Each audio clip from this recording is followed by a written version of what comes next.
The following episode of the Maui Chamber of Commerce was originally broadcast on July 11th, 2023.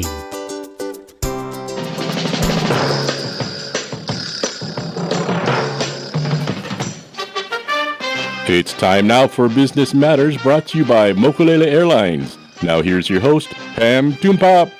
Hey, good morning, Gary. How are you this morning? Good morning. How are you? I'm good. I'm good. Excellent. Thank you. Glad to hear it. I'm glad you're doing well. Well, welcome everybody to Business Matters radio show, sponsored by Mokulele Airlines and brought to you by the Maui Chamber of Commerce. I'm your host, Pamela Toompop, president of the Chamber, and today we're going to talk with Economist Paul Brewbaker about projections for summer. And, this question everybody's wondering about, is there a looming recession? We're also going to get to know Fred Rickert from Hawai'i Small Business Development Center, and we're going to learn more about Maui cancer resources. So I'd like to introduce you right off the bat to Paul. He is the principal of TZ Economics, a Hawaii economics consultancy. His background in research on the Hawaii economy and financial risk analysis stems from 25 years of an affiliation with Bank of Hawaii, where many people know him from, concluding as their chief economist. He has also lectured extensively on international monetary and financial economics. So we're thrilled to have him here with us again. Good morning, Paul. Hey, how's it, Pam? Awesome, thanks. How are you? Oh, great. Thanks for inviting me back. I guess you had me on recently, but I got hung up on the first question, so we got to start our conversation. Well, and that may happen here again today, because we're talking about some interesting issues and things that are really important to everybody as we're trying to plan forward. So we really appreciate your advice and counsel and great education on all things economics. Never a dull moment. Never a dull moment.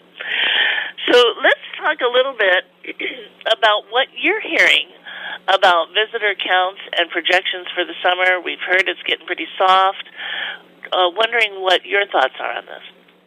Yeah, I think people have been encouraged over the last couple of years as tourism has clawed its way back, notwithstanding some challenges from the COVID subvariants and whatnot that have popped up. The most recent subvariants, the BA subvariants last summer and this year, the BKKs, are more contagious but way less lethal.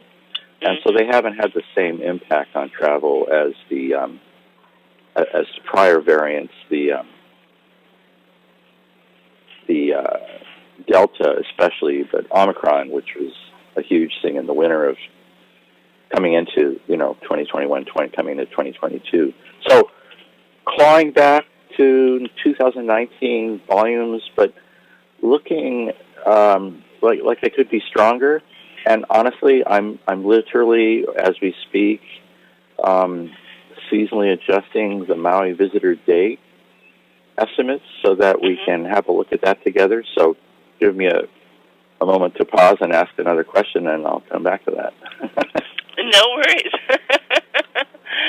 Well, while you're looking that up, and we can talk about that a little bit more, another concern is, are we looking at a looming recession? We keep hearing spending, again, our unemployment rate is really low, back to earlier levels. Spending is still happening. People have paid off a lot of their debt with some of the money they got in terms of stimulus dollars to both individuals and businesses. So what are your thoughts on, the possibility of a recession this year?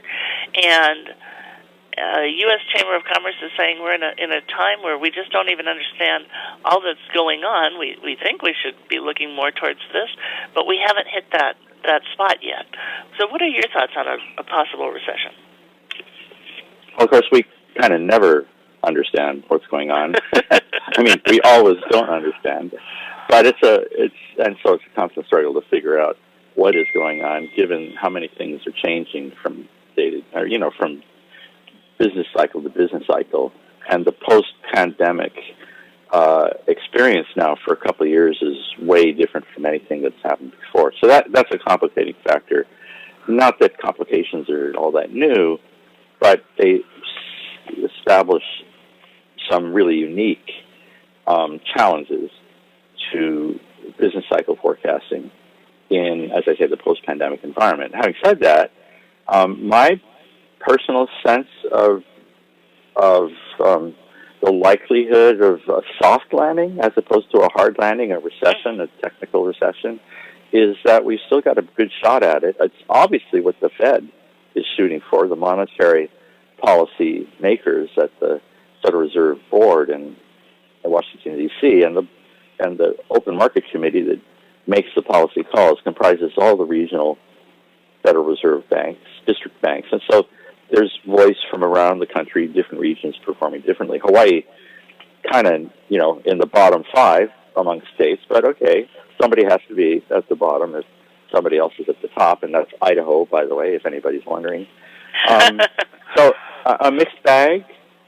In our case in Hawaii, inflation is already down to 2% as of May. And the U.S. number, it was stuck around closer to 4, maybe 4.5. And the Fed obviously looking to get back to 2. But it's been a year of inflation of rising and then a year of inflation falling. In the slower-moving states like Hawaii, inflation already back to where it started 2 years ago, which is not that long ago. But for the country as a whole, because of stronger states, a more sticky descent.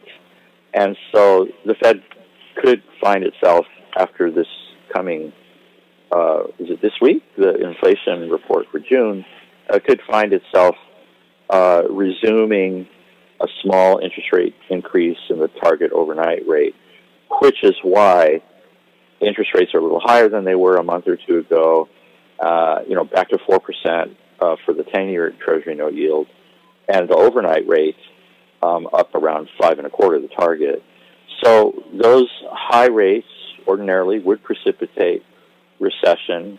And if you think about the difference between the long-term rate at 4% and Hawaii's inflation rate at 2%, that's a 2% real rate of interest. That's actually higher than it's been for a long time. For a lot of the 20 teens, it was,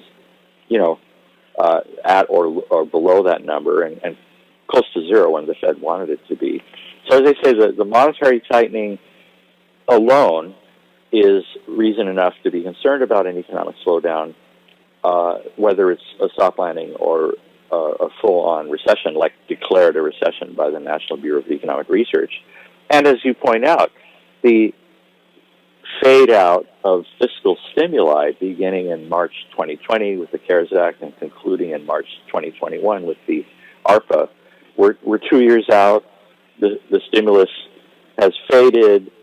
Household savings, which built up, have largely dissipated, not completely. And there isn't a particularly robust investment wave going on in the private sector, although things are coming back, and in places like manufacturing where supply chains had disrupted, literally constrained with the ability to assemble motor vehicles at the final stages being hung up, for example. That's still working its way back to a normal flow. So between the hang-ups, the slowdown, or the fade out of the fiscal stimuli, and the higher interest rates, a recession forecast is not unwarranted. I would say that in my profession, the odds are still as close to 50-50 as you might expect. They might have tilted over to 60-40, 60% probability of recession. I'm still in the camp that thinks we could get through, as we did in 1994 when the Fed raised interest rates, but didn't precipitate recession. But to just add one dimension here, as I mentioned earlier, the circumstances in the post-pandemic environment and in almost every business cycle are distinctive in certain ways. And among the distinctive characteristics of the financial environment right now is in the wake of Silicon Valley Bank and Signature Bank, First Republic's collapse back in March, which the regulators and the Federal Reserve Federal Reserve created a new term lending facility for banks who felt that they needed extra access to liquidity. The regulators stepped in very quickly to migrate certainly the deposits in those institutions to safe havens and to arrange for acquisitions, in lieu of complete failure. But it's left a kind of a shadow of credit risk latent. We see it in different places. For example, a 30-year fixed-rate mortgage right now is very close to 7% across the country, 6.9, maybe 6.85, whereas the 10-year Treasury note yield at 4% is 3 percentage points lower. Ordinarily, that spread from a 30-year fixed-rate mortgage of 7% to a 10-year Treasury note yield at 4%, ordinarily that's closer to a percentage point and a half than 3 percentage points, you see. I think it's 170 basis points is the historical average, as opposed to 300 basis points. So that's not a measure of expected inflation, because that's come down. It's not in a measure of inflation risk, because inflation is falling, not rising. So that risk is abating. And so it's not really a measure of credit risk in the residential mortgage market, because that's actually a fairly safe place. Everybody refied at 3%. They're not likely to find themselves in trouble. And therefore, there's concern in the commercial real estate market, but that's it's a whole different space. And so that premium is a pure risk premium, and maybe a systemic risk premium, to the extent that it's a reflection of regional banks like the three that failed, as opposed to money center banks, which were the locus of the financial crisis in 2007 and 2008. And the regionals also have exposure in commercial real estate, which, as a consequence of post-pandemic remote work, is seeing less utilization in office space, and then in some retail locations. People who don't commute to work anymore don't stop at the gym or don't stop at the mall on the way home from work, because they're working from home. So that's all got to work itself out, and this experience right now is distinctive in those and other attributes, and why we just have to keep an eye on things. Like I say, 50-50 chance of recession from a starting point with the 3.5% unemployment rate. That's not a bad starting point. Yeah. So I'm as optimistic as I can get, but I can't say that we're not facing some risks. Yeah. What would you recommend in this climate that businesses do? How do they best position just for the possibility? And well, be wary. Obviously, don't get ahead of yourself. Be attentive to novel risk exposures that you might not have associated with what otherwise is a reasonably robust economic expansion. And in the case of Maui, right, Maui's economic structure is such that, let's just go look at these seasonally adjusted visitor day numbers for a second, since I've got them now. So I'll go plug this in, plug it in there, and have a look at what I have done to the state's official data, which are not seasonally adjusted. And so I do my own seasonal adjustment. And so on Maui right now, if you look at the May visitor days figures after seasonal adjustment, I get about 2 million visitor days in May. And that's virtually the same as it was in 2019. It's a little lower.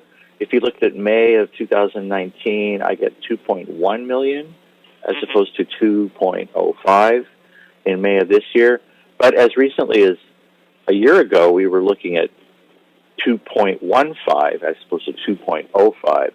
So these are measures of the number of visitors who deplane, arrive in Maui, and then you multiply by their average length of stay, right? So it's a pure volume measure, and as I say, about the same as it was at the end of the long expansion of tourism in the 20-teens, uninterrupted essentially from 2010 to 2019.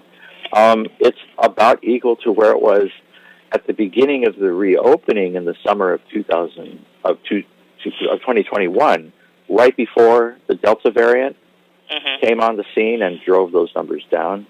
And then if you compare to last summer, it's significantly enough lower, given that I've already taken into account the seasonality, that one should be concerned that, from what I hear through the Coconut Wireless, people are traveling to Europe this year. The farther away from the West Coast they are, the more likely they are to be going to other destinations, partly because of currency factors. Japanese travelers, East Asian travelers aren't that big a factor in Maui as, say, on Oahu, but at 145 yen per dollar, Maui and Hawaii generally are an expensive destination. And then you have very aggressive rates of increase in average daily room rates. That may be a factor in the competitiveness of Maui and of Hawaii generally as a long-haul leisure destination just this year. So all those factors put together, plus the uncertainties we were talking about earlier, and people spent their stimulus check on revenge travel last summer, and they don't have as much lying around to do so this summer. I mean, and I hear even Disney World is seeing a drop in volume this summer, which some people are concerned might be a political manifestation. We've heard a lot about that. Local politics, but nobody cares about local politics on Maui. No offense to anybody who's involved, but whatever the latest crazy tax increase the county council is thinking about. Nah, I'm just kidding. But there's something going on, and it's not great. And more importantly, if you think about the path Maui was on, based on, as a tourism-led economy in the 20-teens, we've only gotten back post-pandemic to where we left off on that path. So think of an escalator where you got off at an interim floor. If you had just gotten back on the next escalator and kept going, which in economic growth terms, right, in terms of productivity growth and whatnot, there's no reason we couldn't. It's not like, Maui's a pretty big island. It's not like there's not enough space. You look at the occupancy rates, there's another 10 percentage points of occupancy that the lodging industry could accommodate, no pun intended, without breaking a sweat. And so to be stuck where we were in 2019, 4 years later, not re-engaging in that escalator of productivity and economic growth, should be of concern. And as you asked earlier, for a business that's confronting the possibility of recession with a somewhat higher likelihood than in the last year or two, although for the last 2 years everybody has been predicting recession. Right. It's worth taking into account that just not all the cylinders are firing in Maui County right now. Mm-hmm.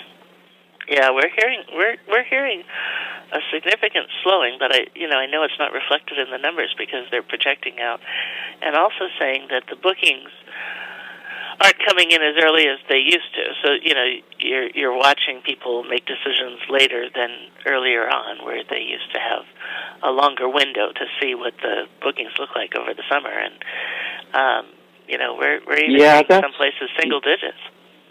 Well. And didn't we all get more used to Amazon Prime and so if we're even more intensively using smartphone apps, booking apps, hosting apps, maybe there's a structural reason for the booking window to have shrunk. Which I'm not saying it's there may be an explanation. It doesn't make it any easier for an industry that's, trying to do near-term projections and finding it harder than it ever was before.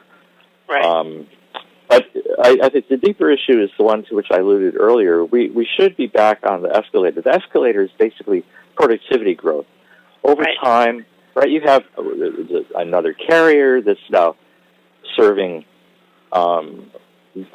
inner island routes to replace the loss of a carrier more than almost 15 years ago. Well, 15 years ago exactly. And so in principle, the ability of Maui to return to its pre-pandemic tourism trajectory continues to be open. We can have another conversation about whether we were managing the spillovers from tourism properly, but I would say we weren't doing it before properly, so we still need to go do that. But that's not a reason not to have more tourism. And the problem here is that the analogy is it's been 4 years. Would you be satisfied with your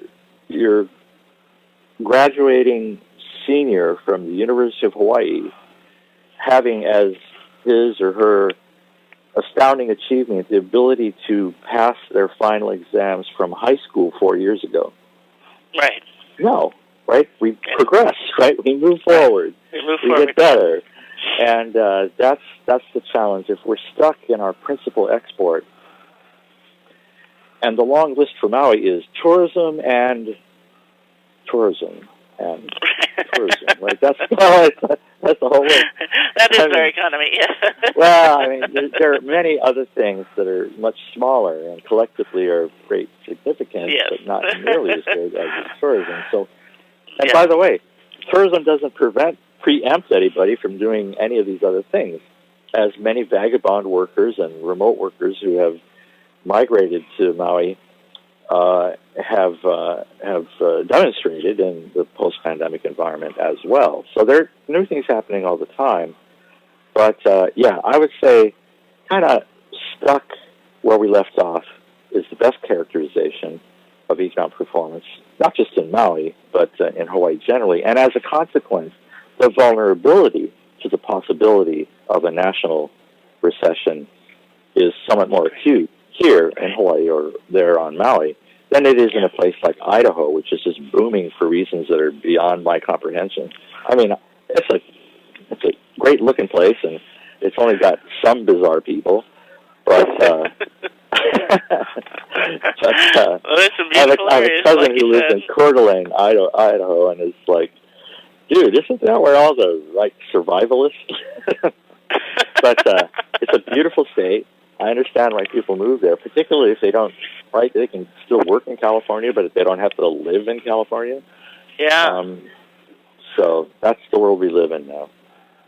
Oh, well, that's awesome. Well, that was a great spot. I do love Coeur d'Alene. I visited there when my daughter was at Gonzaga and Spokane, and spent a lot of time there. It's beautiful, but high-end mansions.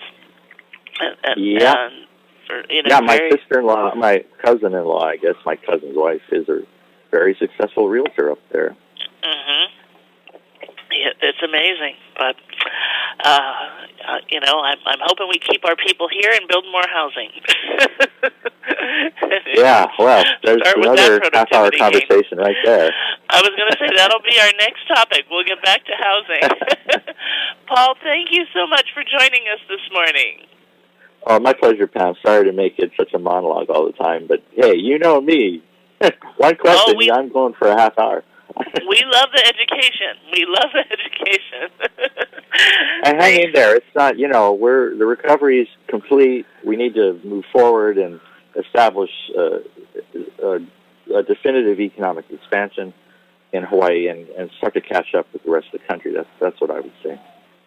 Awesome. And there is work underway as where chambers are uniting with government on working on a statewide economic plan. So there's some interesting moves in that direction. So that's, yes, long needed, long overdue.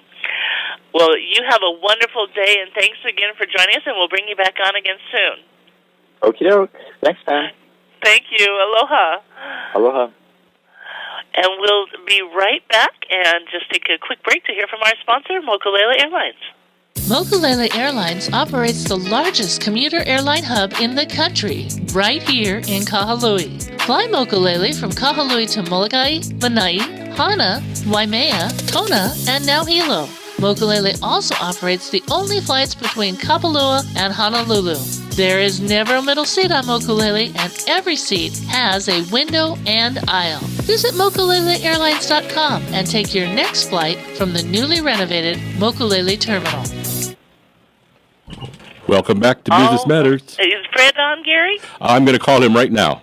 Oh, fantastic. Okay, well, while Gary calls Fred, I'm going to tell you a little bit about Fred. Fred Rickert is a business advisor for the Hawai'i Small Business Development Center, and he has done that work for many years and continues to work there now with Wayne Wong. He has been working with small businesses for 19 years, in fact, and mostly as an advisor, but also he's been in leadership positions in businesses as well. Industries include agriculture, accommodations, food service, construction, and transportation. And Fred is a financial whiz. He is great at looking at the numbers and doing data analysis to help people look at how to grow their business, how to restructure their business, how to make cuts if they need to make cuts in difficult times. And he is great at business planning and all things financial matters, and then partners with the Small Business Development Center and Wayne Wong to deliver excellent services to our community. And so many businesses on Maui, as we get Fred on, have been working with him, and he's a treasure, and I know of a couple of our chamber members currently working with him. And he's been really helping them look at, how to even grow their industry. I mean, not only how to grow their business, but how to leverage what they're trying to do within their business to actually also expand industries on Maui. And looking at some new data and how he's working on helping businesses also see the overall impact of the work they're doing in our broader community and what those inputs mean in terms of economic development as well. All right, we got Fred. So, Fred, I just gave an introduction of you. Good morning. How are you? Well, I'm great. How are you doing? I'm excellent. It's a gorgeous day here on Maui. How is it in your neck of the woods? Same. Oh, good. But never quite as gorgeous.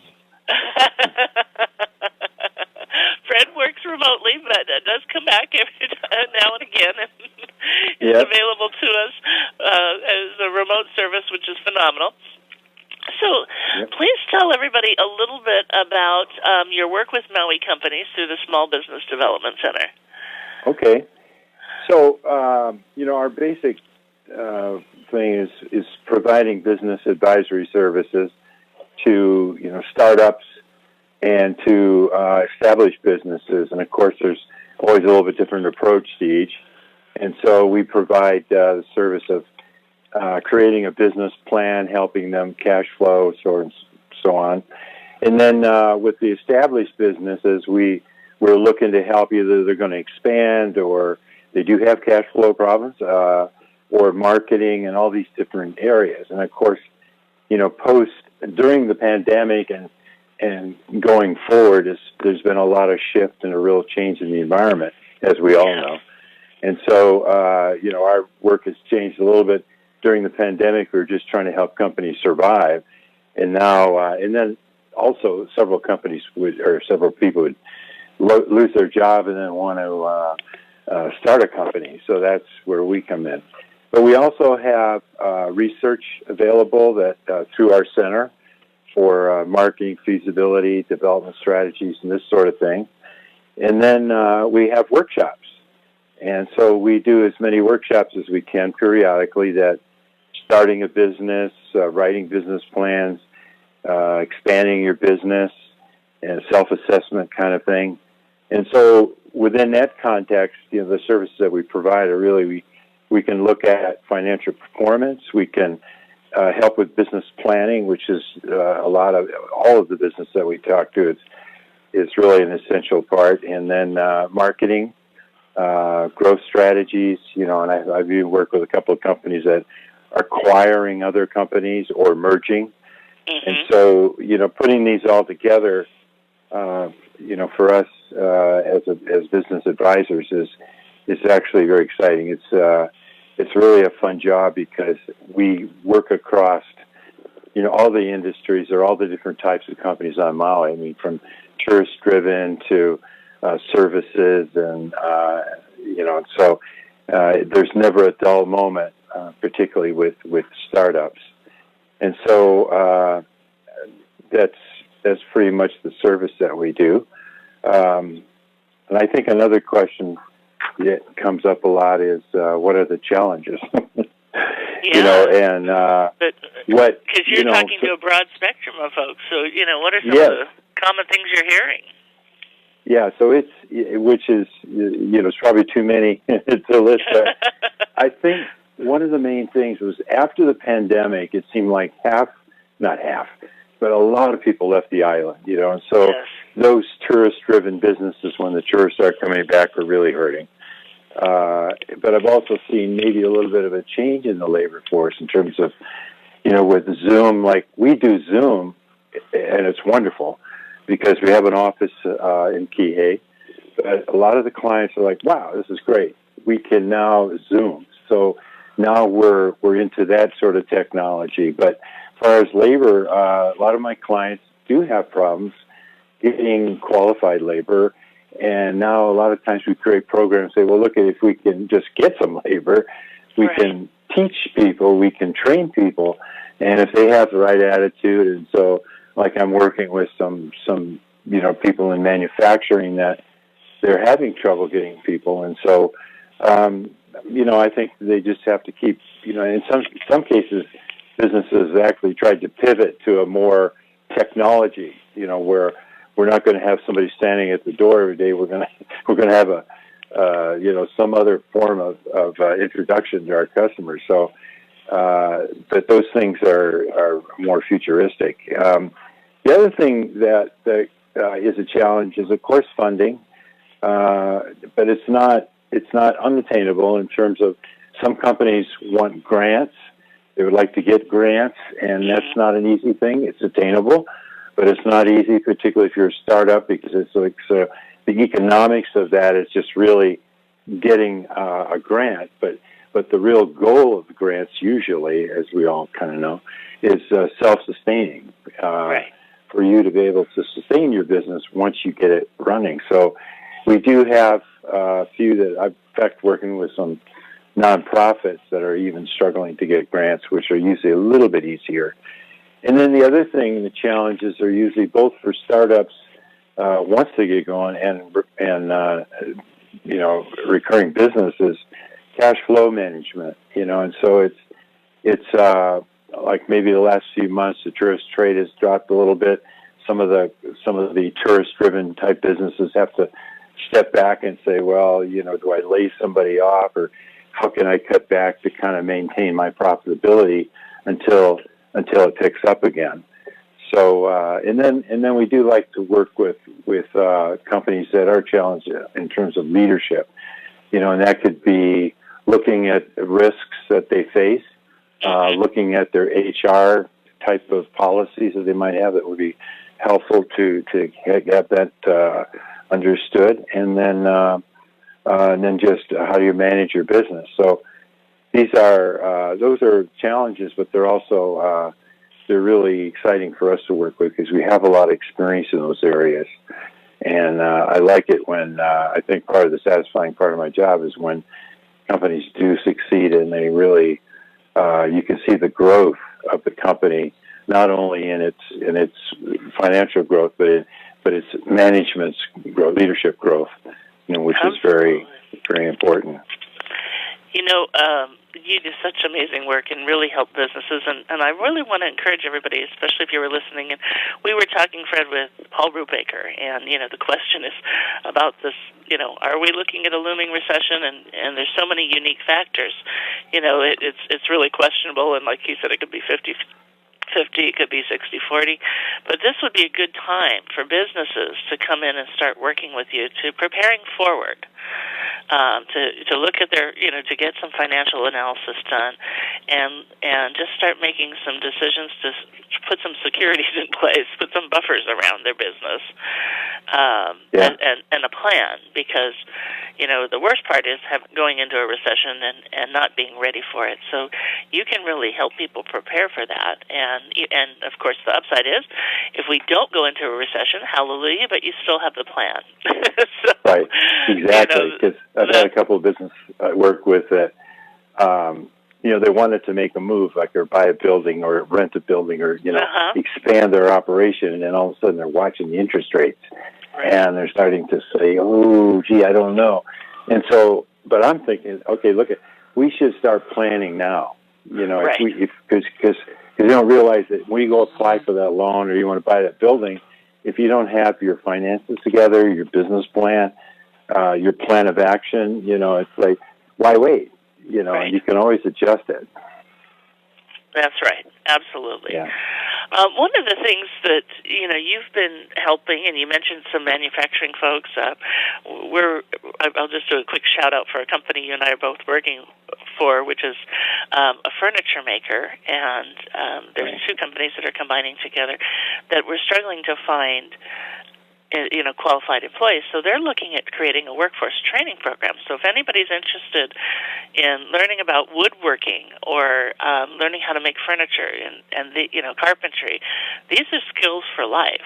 So call us at the Maui Chamber of Commerce at 244-0081 if you would be interested in a career in that, because we can hook you up with some companies that are looking to do that.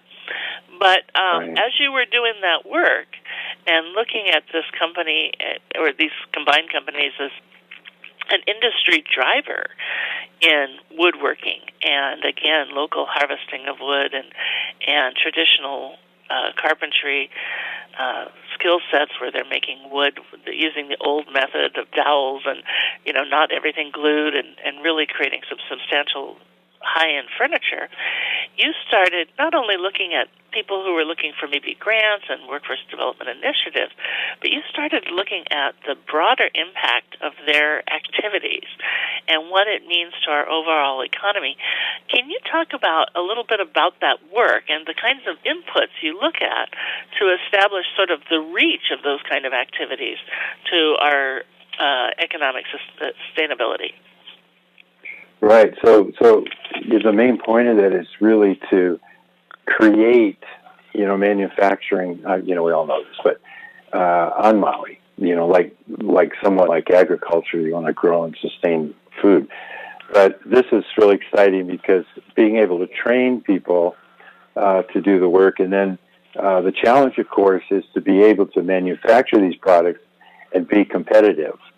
And so that's training people, getting enough capitalization up front so they can provide the tools. The training is one thing, but then setting up the operation, and that's kind of what you and I were working on with a couple of people, a couple of business folks that if they could bring their services together and train people, and then use local wood. I mean, the sustainability ideas and that are just fantastic. If we can not import so much of everything, obviously, we can use, and they have been looking for used, reclaimed wood and this sort of thing, or different types of wood that they could get, and then bringing that into the manufacturing setting where we need to set up, the controls for manufacturing and being able to be competitive with the imports. And then, along with that, it's a great idea that, this is sustainability, and this is a Maui business. And so we're not just importing from all around the world, which is not bad. We do a lot of it, but let's do this. So we create jobs, we create an industry, we also create a sustainability for the islands, and using not only wood materials but other types of materials. So the mindset for this is that, and so we've created this sort of triple bottom line view in the initial business planning of being able to look at not only the economic for the company and for employees, but also the environmental impact of using materials, and then the idea that, hey, this is we're producing this on Maui, and we're saving money because we're not shipping. Right. You can go down the store and buy it, and it's got the Maui trademark on it. So. Yep, and truly locally made. Yeah. It's exciting.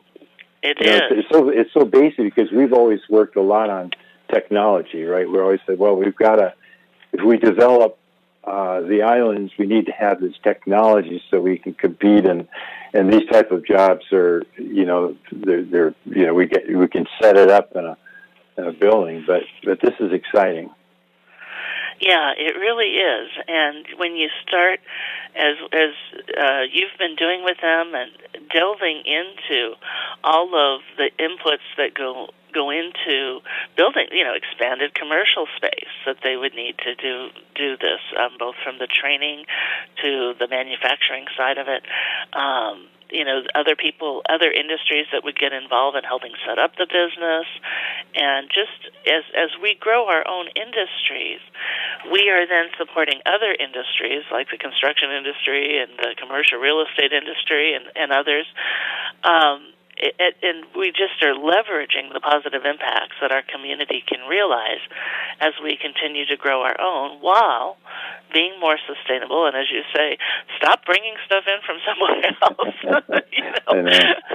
and really, enjoy quality products, truly locally made.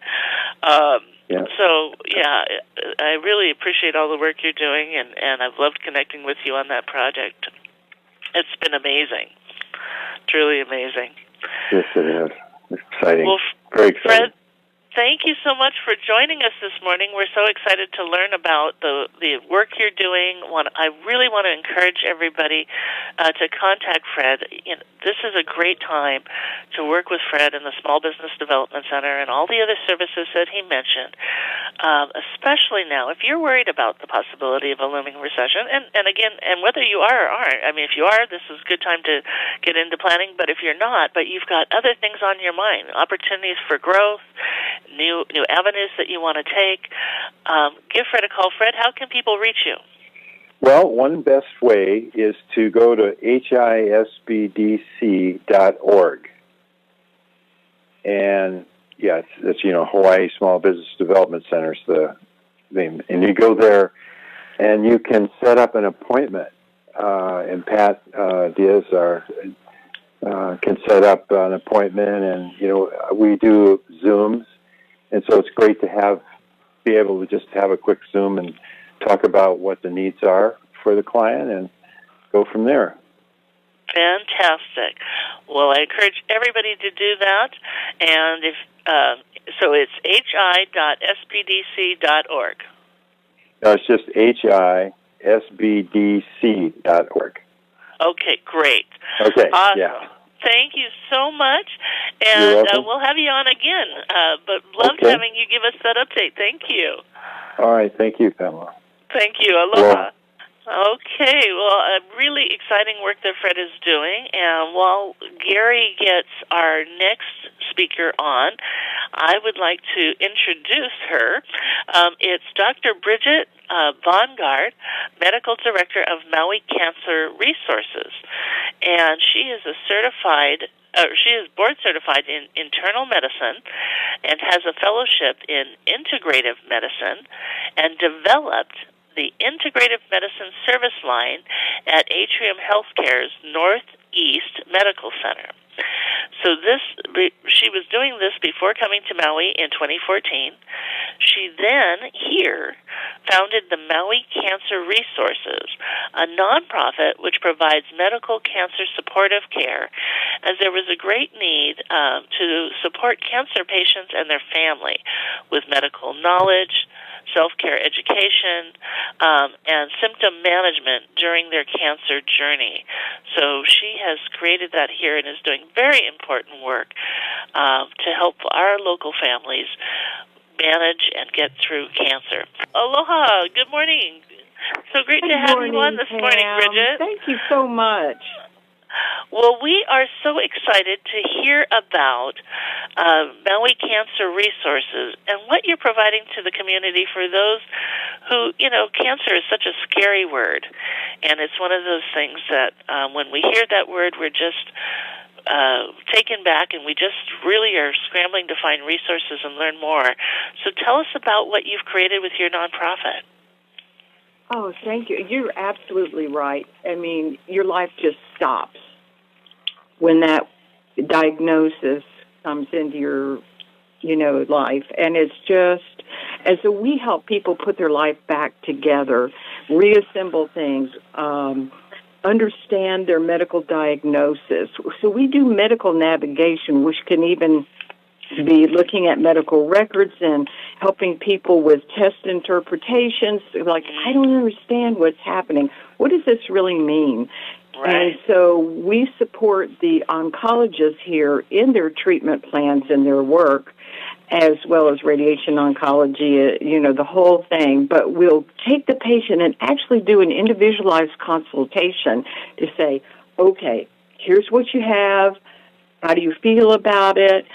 What, where can we help you bring things together, all your resources together to get through this? We treat anxiety and depression. I do non-narcotic pain control if I get them in the middle of treatment or something like that, or they're having difficulty getting through chemo. I actually teach them about health and wellness. So how do you prepare for surgery? How do you get your body so that it is at prime to be able to sail through surgery and heal faster, that kind of thing. And then, again, the treatment, how do we get through the treatment? What nutrition do you need? When you can't eat or you have taste perversions from the chemotherapy, we work with you and give you a nutritional plan, a medical nutritional plan. And then in surveillance, we say, okay, you're through. And everybody never feels through because they're always concerned that this little cough or this little bump or this little whatever is a recurrence. So we walk with them and we say, okay, I hear you. Let's go back to your doctor and consider and talk to them and consider this test.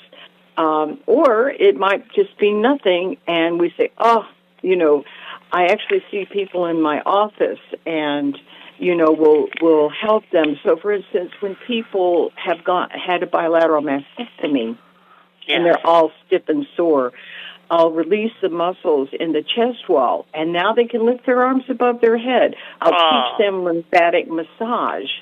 Yeah, so there's all kinds of things that we can do in integrative oncology, and I wanted to bring that to this island. We also do day treats, which are workshops on cancer care and self-advocacy. What questions do you need to ask? What feelings do you have? Let's just put them out on the table and talk about it. And so we do those quarterly. That you're doing that, because a lot of people haven't been talking about cancer lately, and it used to be, I was saying this recently, that there used to be a lot more discussions, and I haven't heard, a lot of the breast exam discussions and the preparation things and how to check lately.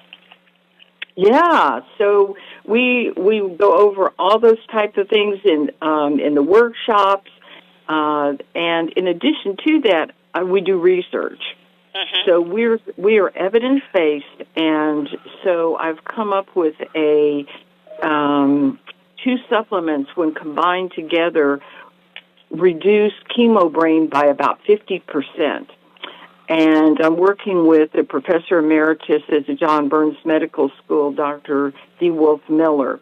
And we did this project together, and we're so excited about the positive outcomes. So we took it to the University of Hawai'i, and they really liked the work. So now we're trying to get funding for a larger study to prove that what we found was indeed the case, because this would affect millions of people getting chemo, hormonal therapy, immunotherapy, and winding up with neural inflammation and chemo brain. It just is life-altering. So I'm really hoping that we can get some funding for that. That's amazing.